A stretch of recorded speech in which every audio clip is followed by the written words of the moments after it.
Well, here I am at, I guess, it's what I consider home base. Made it up to where I keep the boat, which is straight across behind me. This is full-on home to me. This is where I entered man's world, my first job ever, commercial fishing out of here, way back in the day. So, just burning around, getting used to this boat, and I will inform the public shortly of what the schedule will be for doing salmon and halibut charters out here. Lots of storytelling.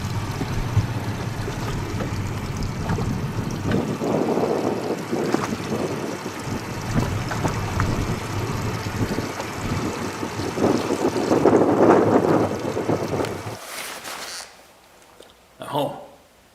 Nobody's here. Nobody but the crazy animals. It's starting to rain outside, and I got some time. So guess what I'm gonna do? Gonna get some emails read. There's so many of them, and I'm gonna really be getting busy soon. Yeah, I'm not sure what days I'm going to be available yet. We haven't made it official, but there will be days available for salmon and halibut on the west coast of Vancouver Island out of Barkley Sound with me during June, July, and August. That's it. So, any of you out there want to do that? 3 days maximum if you have to. There's also two other boats available if there's a corporate gig going on. I don't know. We'll see. My other two buddies they're at it full time. I got too much on the go to guide full time, but I like doing it. But I'll keep everybody officially informed soon. Now listen to this. This is titled "I Saw Bigfoot." Begin letter that you may read to the public. Okay. I was bait fishing on the beach of a lake in northern Arizona. I heard some shooting over the hill on the other side of the lake. The gunfire was from multiple semi-automatic rifles and pistols. I did not hear anything flying over my head, but my alertness peaked. Across the lake, I saw a Bigfoot walking briskly from right to left, and it had long arms swinging in very long strides. There were 3 fishermen on the other side of the lake, and he was walking toward them. I held up my hand and measured the height of the men between my thumb and my finger, then compared that with the height of the Bigfoot. It was half again as tall, which would put it at about 9 feet tall. The 3 men quickly left and walked to the parking lot behind me. They were walking fast and looking back like they were scared. The next day, a guy with a small backpack went over to the other side of the lake and returned about an hour later. I presume he took castings of footprints. The following day, I walked over to the other side of the lake with the intention of casting footprints, but when I saw them, I freaked out. I got the heck out of there, swearing I'd never go in the woods again, and I haven't until about 10 days ago. I made a trip back to where this all happened because it is trout season here in Pennsylvania, and me and a few buddies all went for a weekend trip, and I brought up my story about my encounter, and honestly, to my surprise, it was a lot different than the last time I said something and got made fun of about it. But these friends actually listened to me.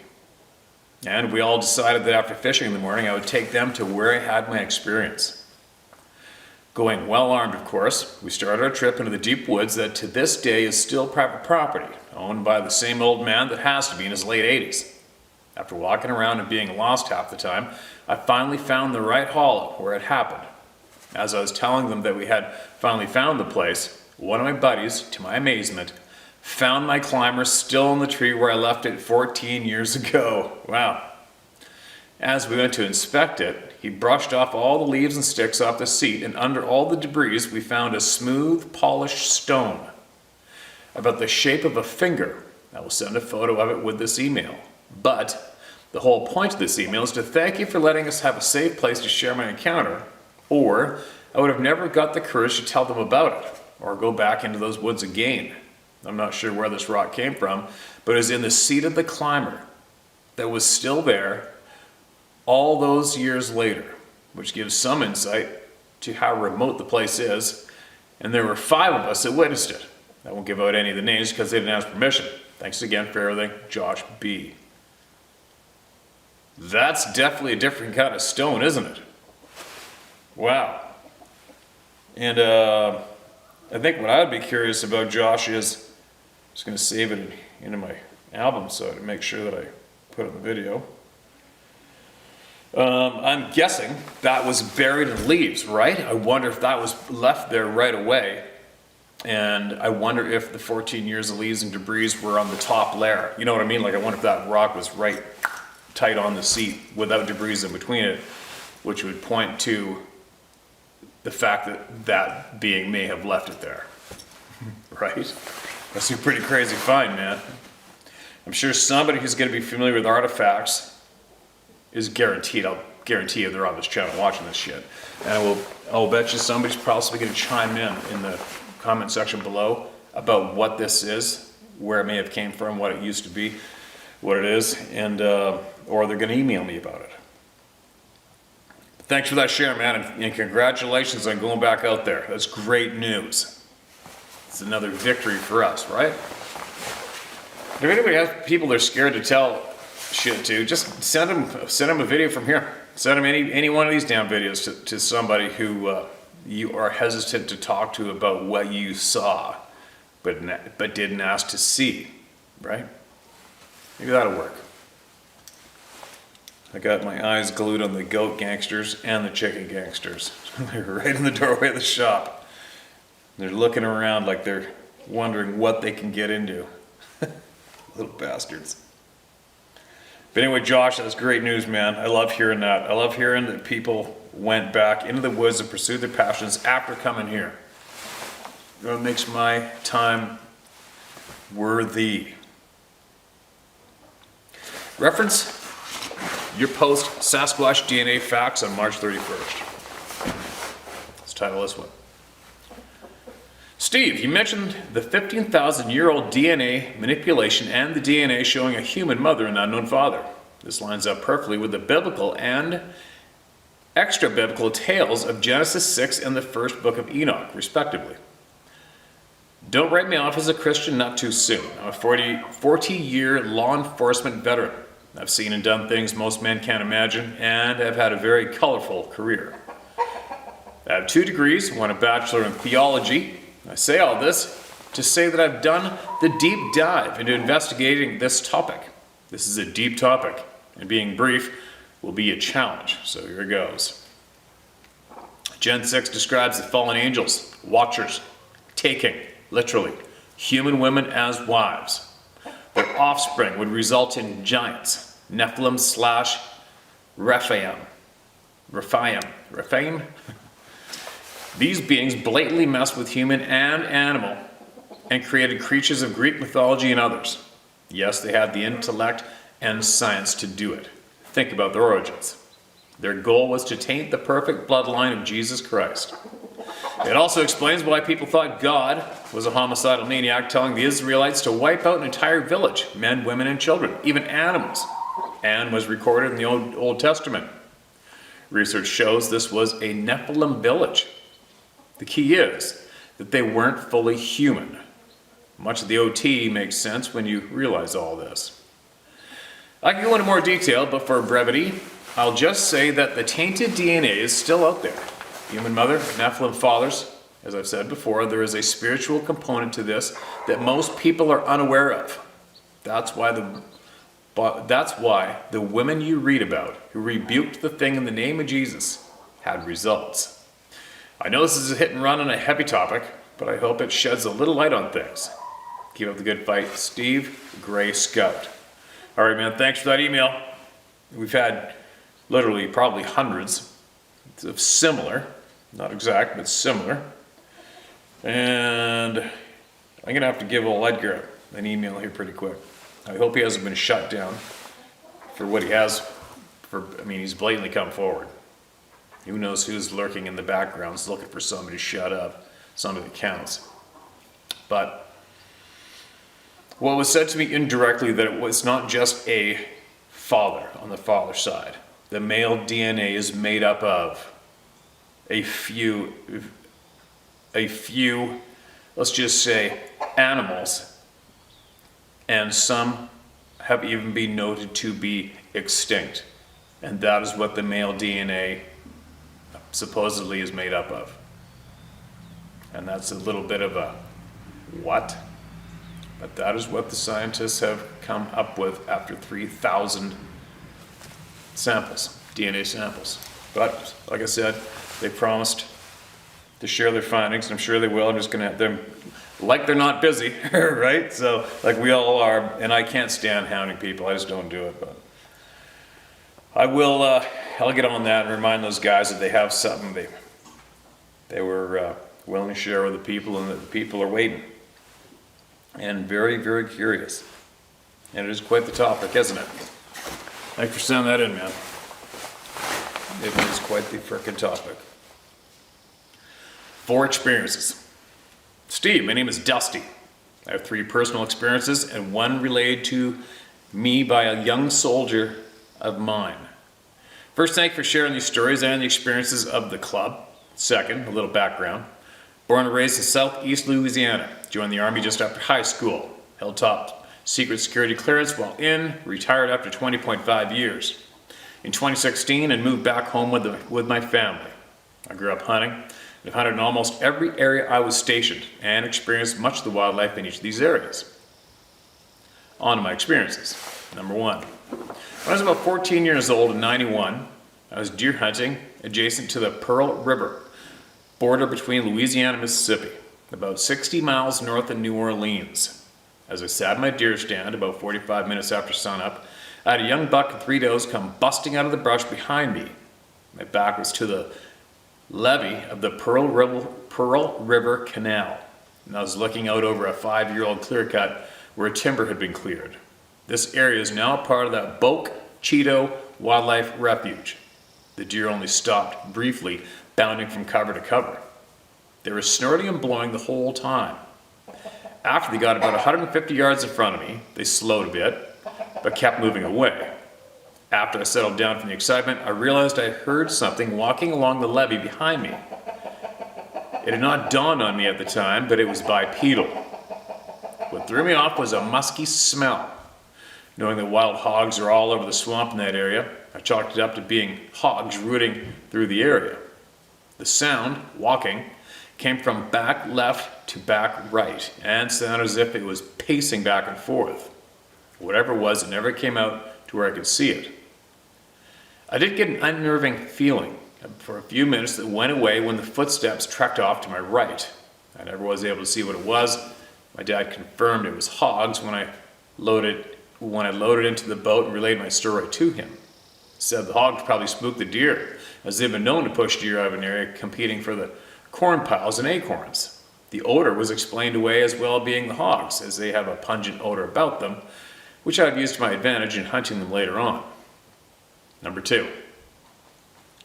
There's like 1, 2, 3, 4, 5, 6. There's 10 chickens silently standing there listening. Oh, this place is a nightmare. Gong show. Number 2.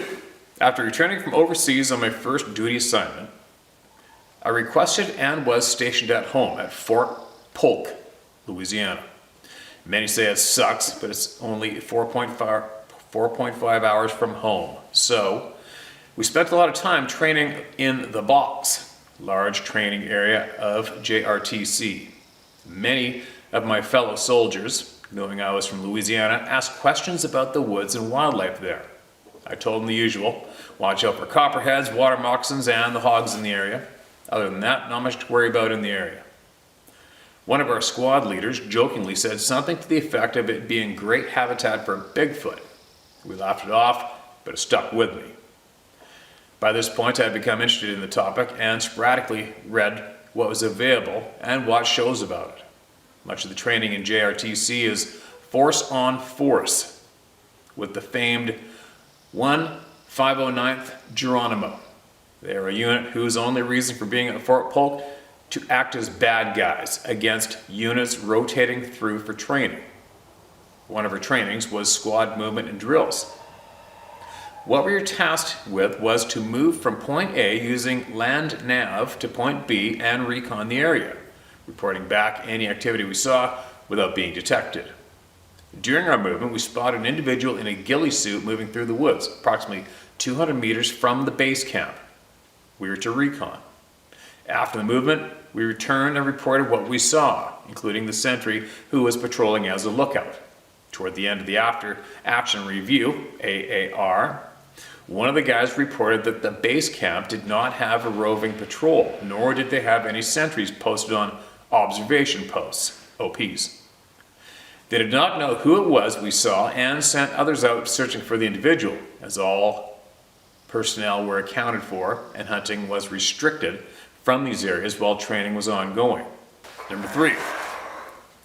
In 2005 to 2008, I was stationed at Fort Carson, Colorado.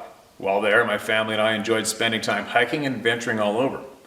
We encountered several of the beautiful native critters, to include mountain lions and bears. During the spring of 2006, I thought I would give it a go and try turkey hunting near the base. I found a spot that was in an open unit and had several reports of good toms in the area.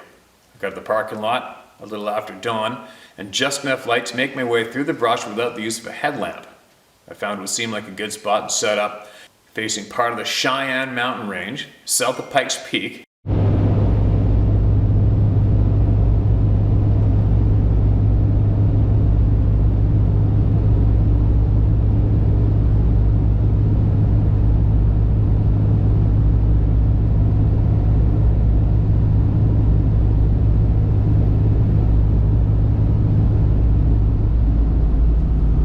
As the sun rose, I began calling and had a few turkeys gobble in response. Unfortunately, where I was, I couldn't tell exactly where they were because of the way the mountain made everything echo. There's an old gravel road to my left, about 300 yards. At about 8:40 a.m., I heard a vehicle coming down the road and glanced over and saw a red pickup with at least 2 guys in it bouncing down the gravel road, driving west through a pass. Excuse me. As they approached the pass, I caught movement out of my right eye. I could see a large, dark-colored thing moving north away from the road. I picked up my binoculars and I found it again, as it began to scramble up one of the draws. I watched it move from my left to right, covering a great distance in almost no time. Just before it began scrambling up the rocky draw, I saw it turn and look back at the truck. In my mind, I first thought a bear. However, after a few minutes, I realized it was on 2 legs and not 4, running across the ground about 300 yards from me. It covered about 500 yards of brush and rocky terrain way quicker than a bear or anyone could have. As it scrambled up the draw, I could see it reach out with hands to grip and pull itself up. It seemed like the blink of an eye, and it was up and out of sight, behind the trees and brush. I was out there trying to wrap my head around what I'd just seen. I finally gathered my gear and gun and began moving back to my truck. It hit me about the time I reached my truck exactly what I just witnessed. Whoever was in the passenger seat of the truck, I believe, saw it too, because that is what directed my attention to the movement. He had pointed quickly, and the brake lights of the truck had tapped just before I saw the movement. As I loaded my gear in the truck, I began shaking, similar to after shooting a deer and processing what just happened, that excitement. At the same time, though, I did not want to stick around. Later, I looked up on the web and found there had been several sightings reported in and around the area. Unknowingly, I contacted the asshats and reported mine. They called back and wanted more information. I gave them what I said here, and they confirmed that several reports had been made in the area I had hunted. And that was all I heard from them, nor have I reported anything else to them since. Later, I was speaking with my soldiers from the area. He was from Alamosa. I told him what I'd seen. He said, "Yep, they're here. They're all over the place." Me and my uncle was elk hunting about 5 years ago, and my uncle put his hand on my shoulder telling me to stop. We'd been trailing a herd with a good bull that was bugling his head off. We were up on a ridge. The herd was down below, and my uncle just pointed to the opposite ridge. He said, "We're not the only ones hunting today." I picked up my rifle and looked at the scope, and my uncle smacked me. He said, "Don't do that. You'll piss them off, and we won't make it out of here." He handed me his binoculars, and I saw a large, hairy man tracking the elk. I picked up my rifle and looked through the scope, and my uncle smacked me. He said, "Don't do that, you'll piss them off and we won't make it out of here." He handed me his binoculars and I saw a large, hairy man tracking the elk just like we were from the opposite ridge. And that's when my uncle told me it was time for us to go and that I needed to be extremely careful when elk hunting the area. He said, "If you're ever by yourself in here and you come across one of them, tell him that you're just leaving and back away slowly. If he rushes you, because some will try to hurt you, do not hesitate. Shoot and don't stop until you see him drop. Don't ever speak of it." So me and my uncle eased back down the ridge where we came from. I told my grandpa when we got home. He confirmed he had several sightings while elk hunting there. He also confirmed to leave, but if attacked, shoot until all your bullets are gone. So yeah, I know what you saw. Welcome to the family, Sergeant. Wow. Number 4. While stationed at Fort Leonard Wood, Missouri, a friend of mine, fellow soldier I met at an early duty station, I would go out night fishing. This is our time to catch up when we could, as he was a drill sergeant and didn't have a lot of free time. We both love being in the outdoors and find it to be a calming place for us. He, being from West Virginia, spent his life hunting and fishing as I did. We spent much of the time contemplating the meaning of life and the state of the world we live in. One night we were fishing a fairly secluded little creek. It was heavily wooded and only a faint game trail led to the water's edge. At the water's edge, there was enough of an opening for 2 to 3 people to stand about 5 feet apart and fish together. The spot reminded me of home, as it was heavily wooded and thick across the creek and very swampy looking. All night, the night sounds and critters of the swamp had been fairly vocal and active, and then all of a sudden, it went dead quiet. So quiet that DJ and I commented to each other about how quiet it had gotten. We just stood there listening. After a few minutes, we heard what sounded like someone walking to the edge of the creek and then stepping over in the water. We heard what I can only compare it to as someone reaching down and washing their hands off in the creek. Then we heard the telltale sound of it walking across the creek. It moved from in front of us, diagonally across the creek to our right, and stepped out onto the bank. We heard what sounded like someone digging in the grasses off to our right. Again, we said nothing, nor did we move. I doubt either one of us even breathed during that time. After a few minutes, whatever it was walked back across the creek, exited, and moved off through the woods back in the direction it had come from. After it left, the woods slowly began coming back to life with the sounds of the swamp critters. It even sounded like we could hear the creek flowing again. It was a dark, dimly moonlit night. There was just enough moonlight to see ripples when they passed through the moon's reflection. Neither one of us had our headlamps with us. We had left them at the truck, and as we could just make out the game trail without them, and being somewhat familiar with the path in the daytime trips, we never saw a silhouette or anything of the thing that walked into the fishing hole. Afterwards, we both just stood there contemplating, speaking in soft tones about what it could have been. DJ did say he had heard old-timers in West Virginia talking about the wood booger slipping into the creeks while they were fishing. After about 10 or more minutes and no more fish biting, we eased back to the truck, loaded our gear, and left. We weren't 100% convinced it was, but stated the strong possibility of it having been a Bigfoot that visited our fishing hole. Later, I went back to that spot a couple days later, and I found where mussel shells were dug up out of the bank, and it looked like some of the swamp grasses had been uprooted and taken as well. I could not see any tracks, footprints, or anything else that confirmed a large being in the area.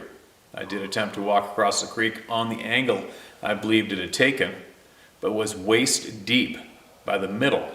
Whatever it was tall enough that the steps/strides were heard as it crossed the creek. I would compare it to me walking across the creek of about 3 foot depth, and I'm 5'9". And there you go. More members of the Club of No Return. It sounds like your relatives are very familiar with these beings, right? And don't tell anyone, they always say. Never tell anyone, everybody says. Well, we're not doing that anymore, are we? It's time to talk. Thanks for sending that in, man. I appreciate it. And many people, many more people appreciate you as well for doing that big time. Let's get one more out, and then I have to go in and get clean and start smelling like a human instead of fish. This is titled A Curious Being. Dear Steve, came across your YouTube channel and found you to be an interesting and genuine person. My gut feeling of you. Please don't mention my name, but my alias is John Smith. I'm 58 years young, an outdoorsman and nature lover. I fished professionally and hunted when I was younger in life. I was 18, an avid hunter and fisherman, growing up in a rural lake with much abundant wildlife. My childhood was filled with exploration of my surrounding flora and fauna. In those days, there was nothing holding me back, i.e. scared of being abducted by a serial killer or attacked by a wild animal or things a helicopter parent may be afraid of today. Helicopter parent. Yeah. My parents were elderly, and I was always given the freedom to find myself and my muse in life. In October 1979, I decided to plan a hunting trip not far as the crow flies from my home, but far enough to be away from civilization. I've hunted this particular area before and was aware of my surroundings and ways to get around without a compass or map. 10 days prior to hunting season, I decided to go on a scouting trip. The area was heavily wooded with Douglas fir and vine maple. Blacktail heaven. Oh, I read this one. Why is this not marked as red? Son of a gun. I don't get it. All right, gotta go one more. And then I gotta get stinky fish clothes. Get clean, get my face shaved for crying out loud, and start acting and smelling like a human again. Those pesky IR lights. This is my comment to your review of the great observations of the fighter pilot. Good education for anyone, and thank you for everything, man. Rob Duvall.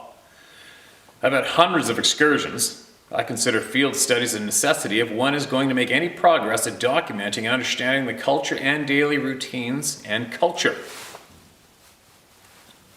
I took phones or a DSLR or both. It was not to catch them, to take pictures of them whatsoever. It was to document what they do. I was never armed, and some people would consider me stupid for going into these areas unarmed. Where I typically go, there are no grizzlies, just black bear and cougar. I bring up the gun part because the Sasquatch do not like guns, and it instantly changes the dynamics of the encounter, especially when a clan is nearby. I take that chance because I have a pretty good idea of who they are and where we sit relative to each other in terms of history and hierarchy. I let them know why I'm in their area, and I respect their culture, their families, and their innate need to protect their own. It isn't any different than ours. I have had my personal sovereignty violated by them on several occasions.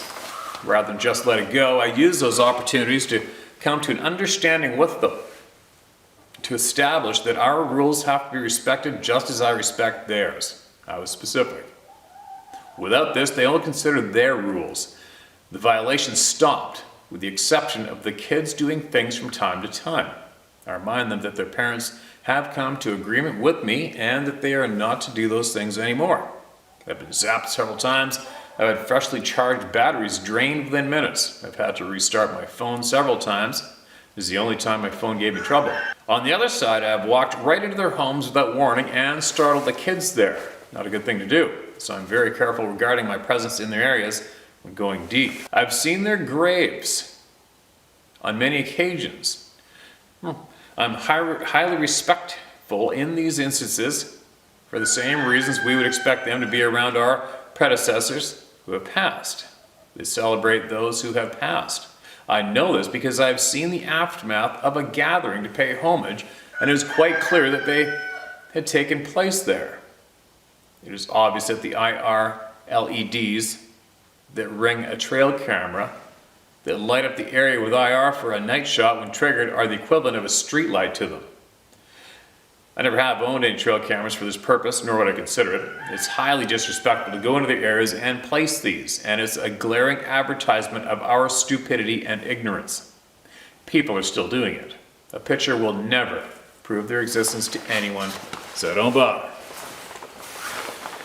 I only do excursions during the day, my time. The night is theirs. If you're going to study something, how you do it matters. These are people, not animals in the sense of how we tend to view animals. They are sentient and intelligent to a high degree. They have rules they abide by, they have a culture, and they have a great deal in common with us, though naturally they are different. From accounts you can tell when they regard one of us with a mutual respect and when they regard us with disdain or a high degree of mistrust. It is in their response and their actions. There are other hybrid creatures in the forests, many actually. The rules are different with them. They are different from the Sasquatch in terms of whether we should approach them and their abilities to accommodate us on mutual terms.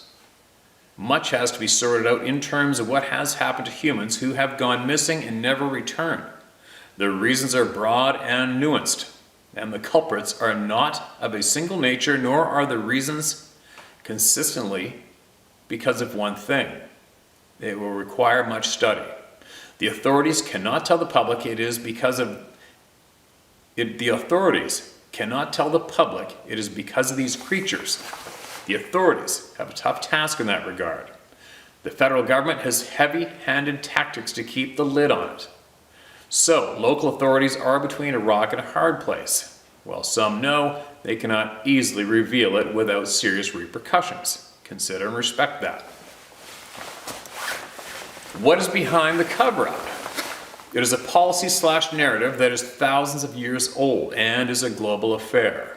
How many institutions have been around that long and had consistent control over matters this important globally? Historical record studies will reveal all of this to anyone who wants to know.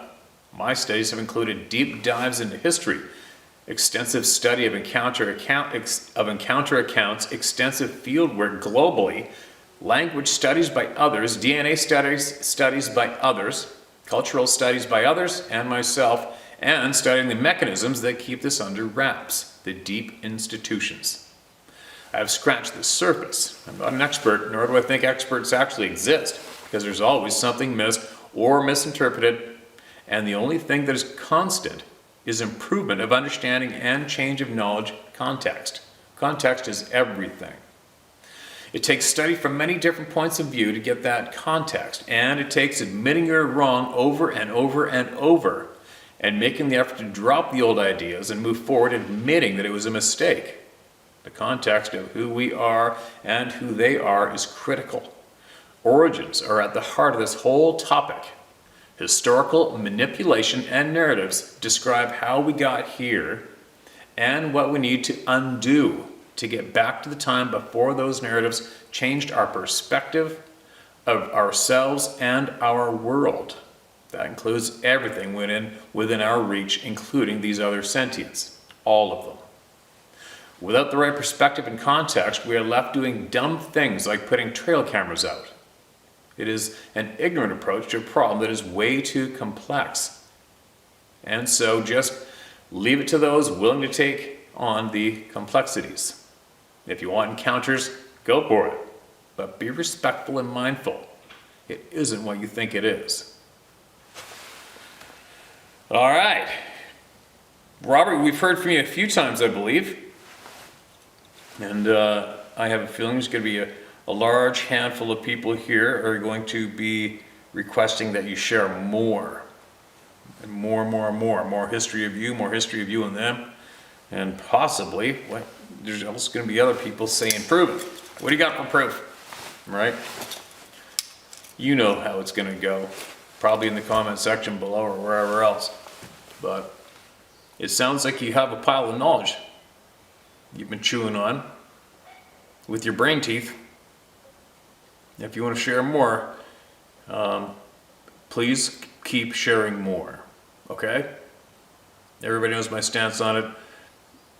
We only learn from the people. If you can't go out and, obviously you learn on your own, but we as well only learn from the people, okay? There's a lot to chew on. There's always a lot to chew on. Every single frickin' day I share all these emails. There's just so much to chew on. and try to make sense of and take in. It's quite the ride. It's quite the ride, isn't it? When you want to know everything. That is one hell of a ride to embark on. Wanting to know everything. Wanting to know the truth. Just wanting to know the truth is such a frickin' ride. And it's sad in a way because we are not told the truth from day one. That's such a sad fact. It's such a sad fact when you become aware of it. It's unfortunate. Truth, meaning, and what I mean by the truth, you guys, is the truth is what I mean is our truth. Like, who the hell are we? Who are we? Right? Who are we? What can we do? What can we used to do? What should we be able to be doing? I don't want to die not knowing. I don't want to die knowing that possible vital knowledge was intentionally kept away from me my entire life. Kept away from me intentionally. That's bullshit, and that is a huge, huge penalty. That's just nasty. But anyway, I'm done. I'm done like dinner. I don't think I've slept too much in the past couple days, and I've been freaking all over the damn place. So I'm gonna get going. I'm gonna carry on. Hopefully get some rest. Keep knocking some more shit off. Keep getting more emails in, and keep sharing. Every single thing I get to be shared is gonna be shared with all of you. So keep it coming in. There we go. The end of another adventure. That's the heater in the boat you can hear in the background, but I think if I could pass anything on to anybody right now, it'd be that this lifetime is a beautiful thing.